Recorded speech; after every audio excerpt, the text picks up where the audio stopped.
Գյուղը հայրենապաշտ հայն է։ Հայաստանի Հանրապետության նախկին վարչապետ Անդրանիկ Մարգարյանի խոսքն է։ Հայաստանի Դուքենդո ֆեդերացիայի շնորհիվ 8-րդ տարին անընդմեջ կազմակերպվում է Անդրանիկ Մարգարյանի նվիրված մրցաշար։ Հիմնական նպատակը երեխաների, մարզիկների, հասարակության մեջ պահել հիշատակը այն մարդկանց, ովքեր որ եղել են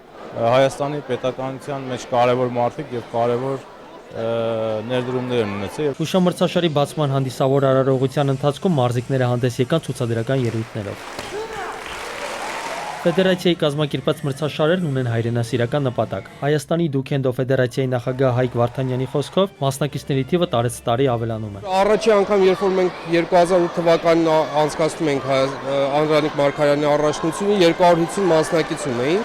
այսօր 670 մասնակից ունենք։ Հայաստանի բոլոր մարզերից, Երևան քաղաքի բոլոր համայնքներից մասնակից ունենք։ Մրցաշարում պատվավոր տեղեր զբաղեցրած մարզիկները Հայաստանի եւ միջազգային առաջնությունների ուղեգրեր կշահեն։ Արման Մալխասյան, Խաչատուր Եսայան, ժամլրատվական։